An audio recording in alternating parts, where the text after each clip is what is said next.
continuación de nuestro programa en el día de hoy, este sábado 22 de octubre, estamos en compañía del doctor Román Jaques, quien es el decano de la universidad, especialmente la Facultad de Ciencias Jurídicas de la Universidad Católica de Santo Domingo. Buenas noches, bienvenido a De Cerca con Elías Ruiz Matuk, doctor.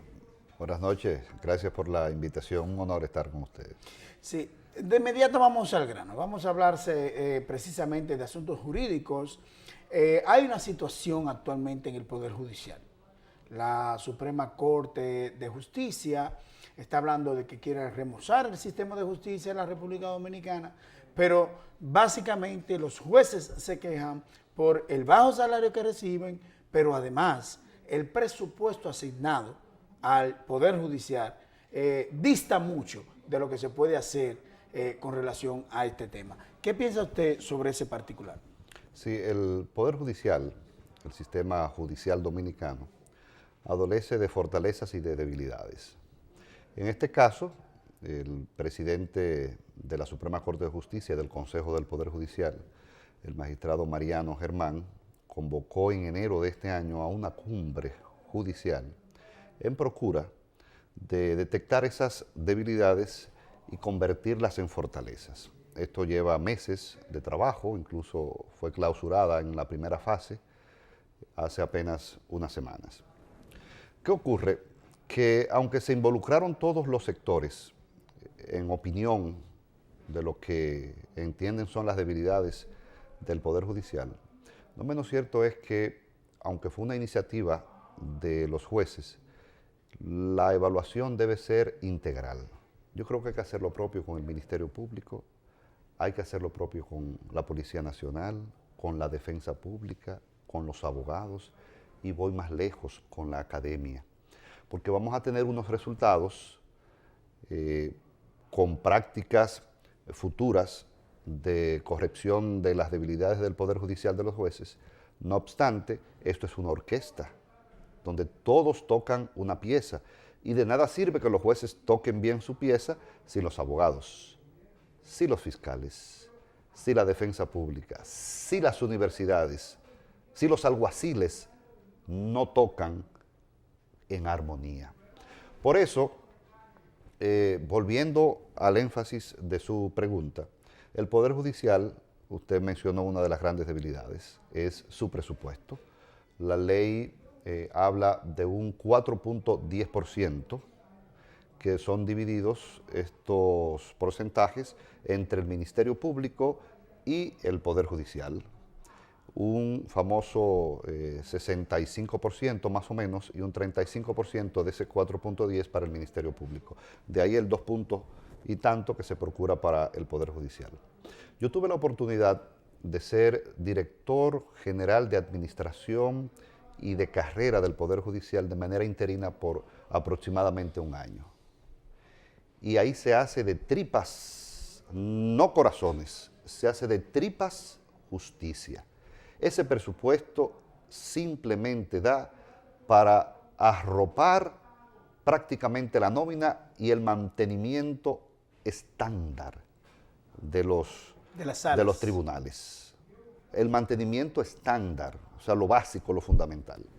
Entonces, cuando tenemos un país que imparte justicia en un furgón, y con esto no estoy denigrando los furgones porque se puede incluso habilitar como módulos módulos de una oficina, pero no para administrar la justicia. Yo creo que la solemnidad y el prestigio y el compromiso de la justicia se pierde cuando usted va a un furgón mal habido.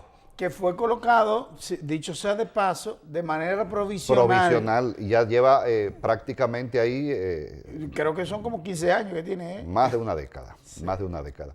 Entonces, el presupuesto es fundamental. Y note usted que una de las debilidades detectadas es esto, lo del presupuesto, y el reclamo que hacen los jueces organizados para que el Poder Ejecutivo pues, le dé la asignación que por ley le corresponde. Muchos dicen que no es un asunto de dinero, es un asunto de calidad, pero en la medida que tú puedes garantizar a un juez una estabilidad familiar con seguros médicos serios, humanos, con un salario digno.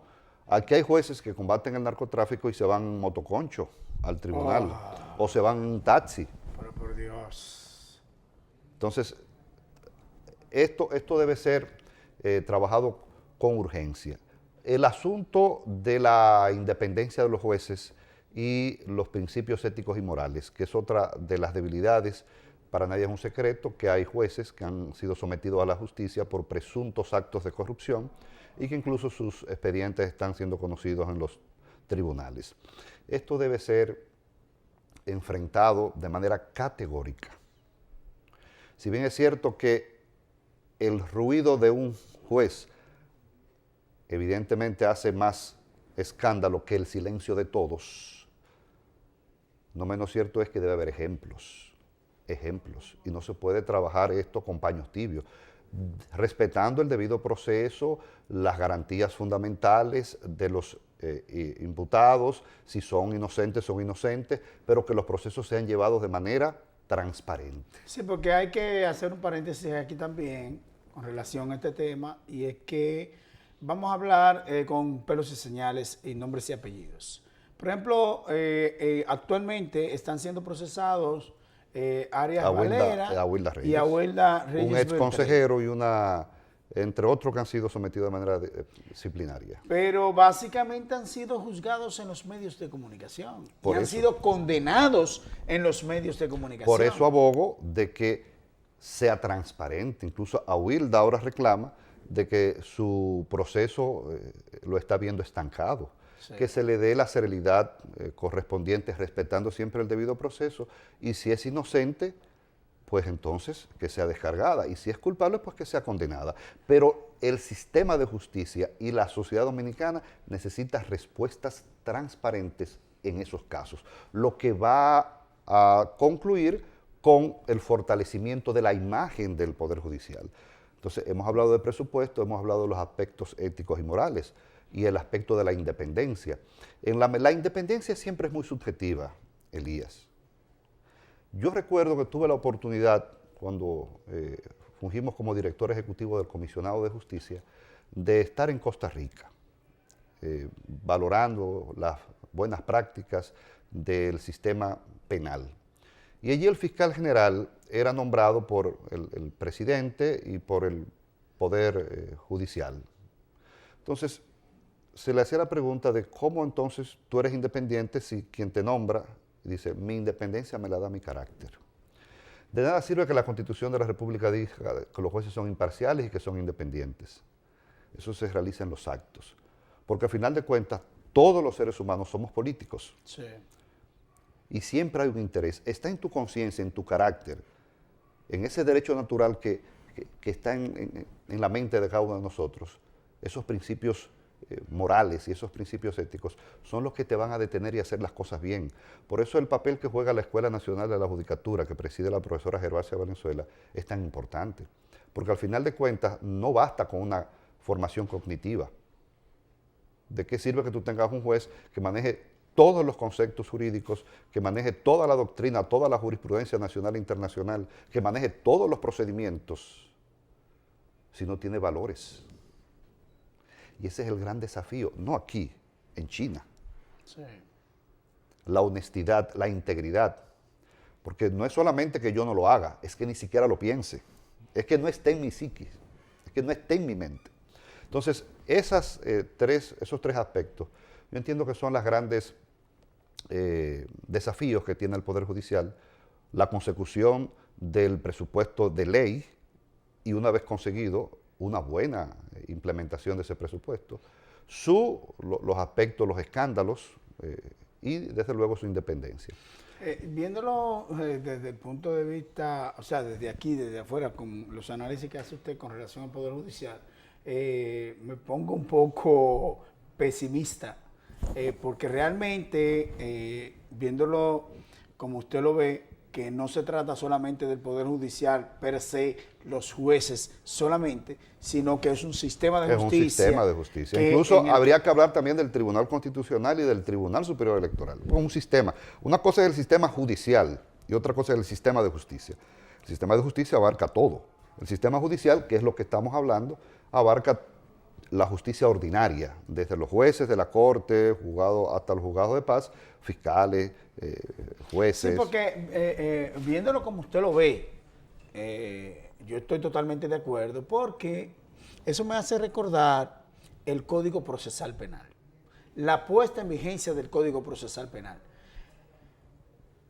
Es ahora que muchos agentes policiales están comprendiendo el Código Procesal Penal.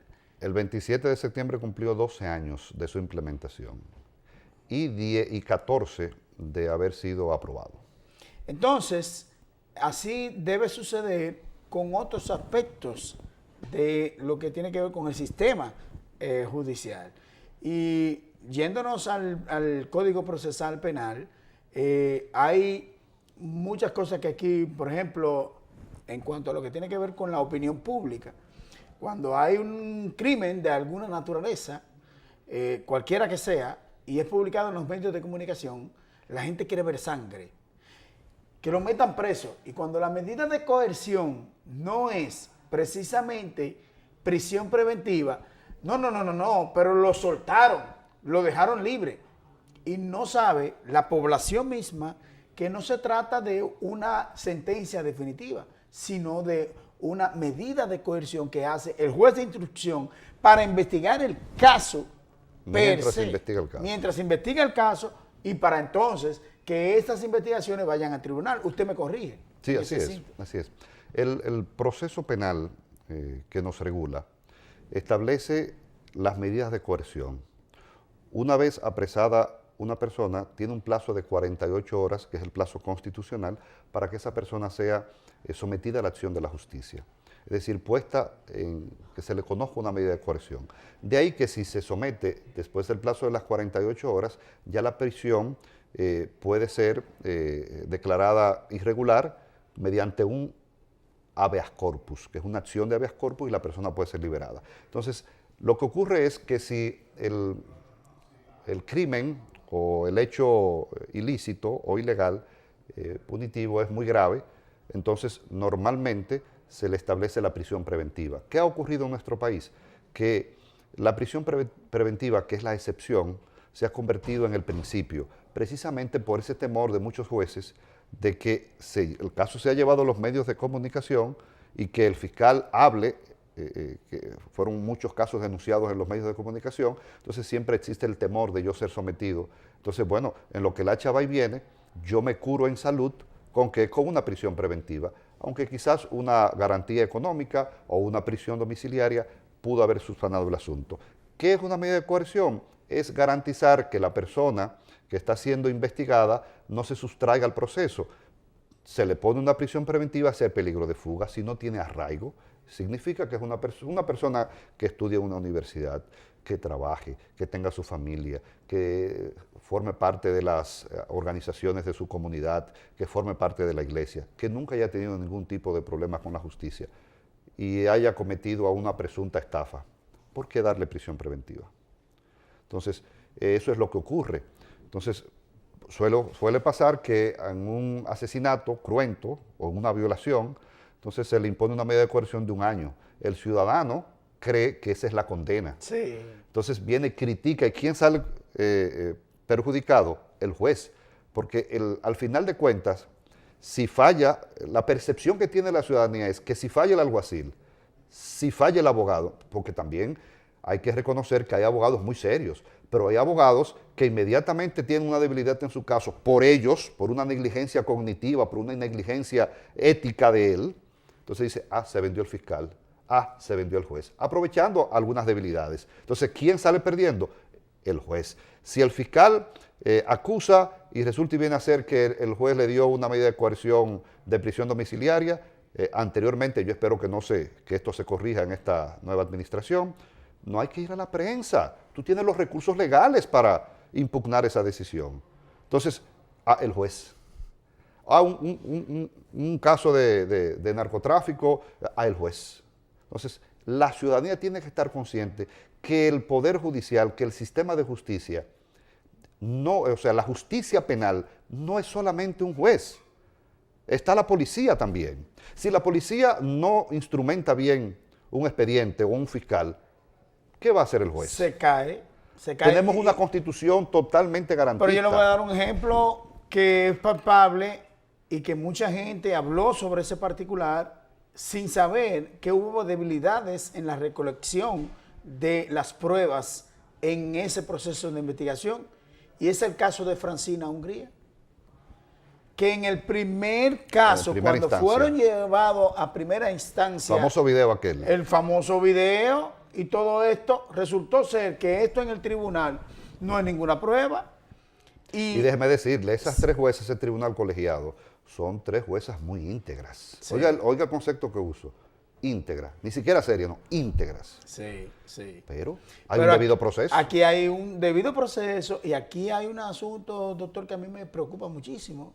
Y es que cuando usted comete un hecho o no lo comete o es acusado, usted en el país, según la Constitución de la República y nuestras leyes, usted es inocente hasta que demuestre lo contrario. Un principio no solamente constitucional, sino universal. Universal de los derechos humanos. Es un derecho humano. O sea, usted es inocente hasta que aquí usted es culpable y tiene que demostrar que usted es inocente. ¿Sabe por qué la gente tiene esa percepción? Porque la seguridad ciudadana provoca conatos y hechos reales de venganza privada, de tomarse la justicia por sus manos. Cuando usted ve hechos, por ejemplo, como el de Los Ríos recientemente, que ciudadanos con armas blancas matan, después primero le disparan y después lo cercenan. Sí, con estocadas mortales en una pierna y luego en el cuerpo. Estos son linchamientos que si la gente dice, un familiar o los vecinos, le caen, lo persiguen, entonces lo linchan porque entienden que al final de cuentas esa medida de coerción que le van a poner de 3 meses a 1 año es la condena, o si se le cambia la medida, o si se instrumentó mal el proceso. Entonces, cualquier debilidad de los operadores del sistema recae en un desconocimiento o en una mala percepción del sistema judicial y entonces va creando una desconfianza en la ciudadanía. Entonces dice, no, pero ¿para qué yo voy a someter que me robaron el celular? Porque es que lo veo en la calle. El mismo que me robó el celular o me robaron un tapabocina o me robaron el retrovisor y yo lo veo en una avenida muy conocida voy y lo compro el mismo que me lo robaron. Sí. Entonces, todos estos detalles, y yo siempre he dicho que con estos 12 años, el delincuente, el que normalmente delinque, va detectando las debilidades del sistema. No es que anda con el código acá, no es que un experto jurídico, pero él sabe, ya por una experiencia que lo han sometido 4 veces y sabe que si no tiene la pata de cabra, bueno, mira, ¿qué ocurrió? La pata de cabra, como no apareció, ¿me descargaron? Sí. Sí. Entonces él dice, bueno, yo entonces hago desaparecer la pata de cabra. Entonces van conociendo las técnicas para una convivencia y burlan. Además hay debilidades técnicas en la policía. Hay policías técnicos excelentes, hay fiscales excelentes, pero también hay otros que tienen debilidades. Y hay niveles de corrupción, no solamente en los fiscales, perdón, en los jueces, sino también en los fiscales. No, yo tengo entendido, doctor, en la policía. Yo tengo entendido que en los fiscales hay unos niveles de corrupción altamente preocupantes, de que incluso se están corrompiendo más que los jueces y los agentes policiales. Es la información que tengo. Por eso, ante ese tipo de denuncias, yo creo que la cumbre debe ser una cumbre por el sistema de justicia. Debe ser integral. Que incluso forme parte, que donde esté representación del presidente de la República. El presidente de la República preside el Consejo Nacional de la Magistratura y el Consejo Nacional de la Magistratura es el que elige las altas cortes y las altas cortes son las que integran la cabeza de este sistema de justicia dominicano.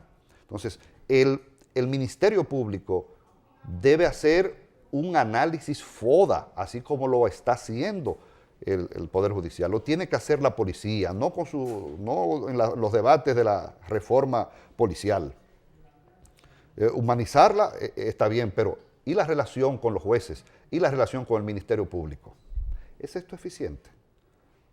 ¿Es la policía, conoce su papel de investigador y de que quien lo dirige es el fiscal? ¿Está eso claro en el sistema? Los alguaciles, los abogados, porque el abogado de que tiene un caso, algunos, no todos, el primer tribunal, la primera instancia es un medio de comunicación. Sí, sí. La primera instancia es un medio de comunicación. Entonces eso tiene que no acabar. no debe No ser. debe ser. No debe ser. Entonces, las academias están sacando al mercado profesional, al jurista que desea esta sociedad. Tienen las competencias los egresados de derecho que requiere la sociedad dominicana. Están al nivel de los desafíos del sistema de justicia. Tienen los valores cognitivos, procedimentales y morales.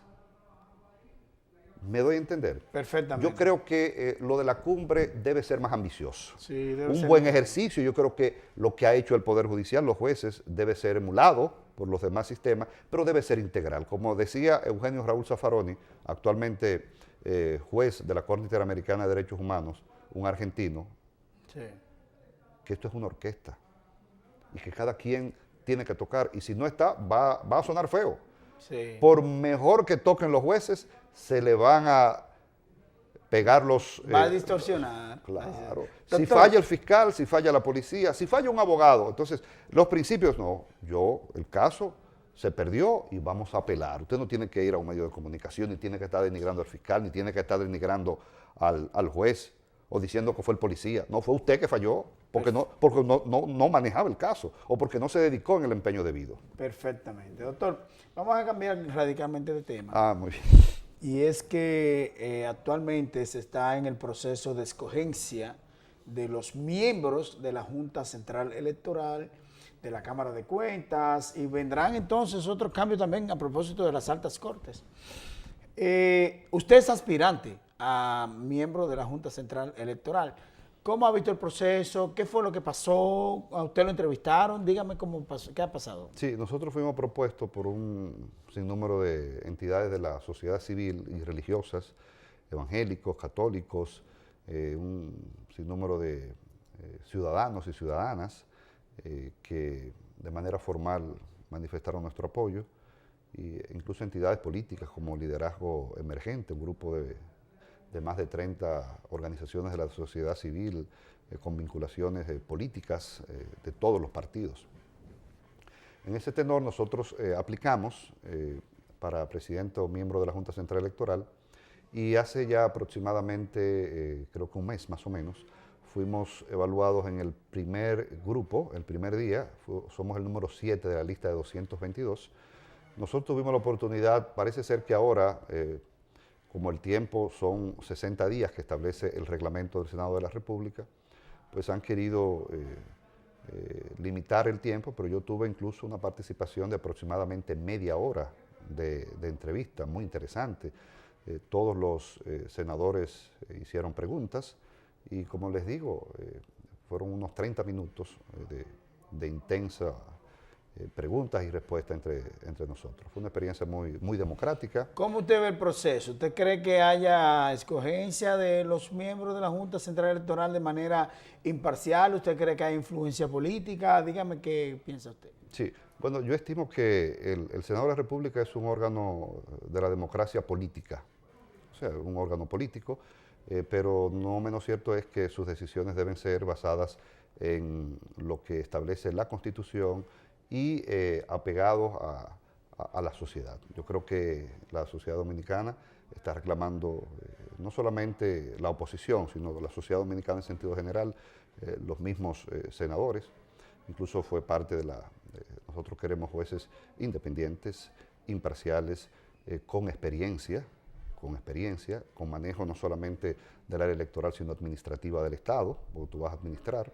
Recuerda que la Junta Central Electoral no es solamente organizar un torneo comicial, sino que regula todo lo que tiene que ver el registro civil, actas de nacimiento, de funciones, matrimonio, divorcio. Es una estructura a nivel nacional de administración del Estado. Pero vuelvo, reitero, yo estimo que un miembro de la Junta Central Electoral lo que tiene que tener una independencia de carácter. carácter. Tu independencia te la da tu forma de ser y tu carácter y tu conciencia. Tú sabes que tú vas ahí a un proceso democrático, donde todos son iguales y tú simplemente eres un árbitro. Así como la pelota, que a propósito comenzó esta semana. En esta semana. Bueno, pues yo le deseo mucha suerte en ese Muchas aspecto, porque necesitamos personas, pruebas, y a mi modo de ver, usted, con la experiencia que ha tenido en el sistema de justicia, en la comisionado de la reforma, como rector y como decano de la Facultad de Ciencias Jurídicas, me parece un buen partido. En ese sentido, ojalá que podamos tener miembros de la Junta Central Electoral en No, y esa también tuvimos categoría. la oportunidad de dirigir las elecciones desde la Junta del Distrito 2008, 2010 y actualmente desde el Tribunal Superior Electoral como suplente del presidente las elecciones del 2012 y del 2016. O sea, tenemos 10 años O sea, usted tiene gran de experiencia en materia contenciosa y administrativa. Oh, excelente, excelente. Ojalá que pueda ser tomado en cuenta por esa comisión Eso está en la mano de Dios. del Senado de la República que estudia esos expedientes. Hemos analizado aquí, doctor, lo que es el problema de la justicia en la República Dominicana. Reitero, un poco pesimista me voy Pero esta entrevista. se puede. Yo creo que nos falta mucho, doctor. Pero se están Porque dando los pasos. primero, el presupuesto no hay. Segundo, todavía falta como concienciar a todas las partes que están involucradas en el proceso. No se pueden ver como enemigos. No, claro, exactamente.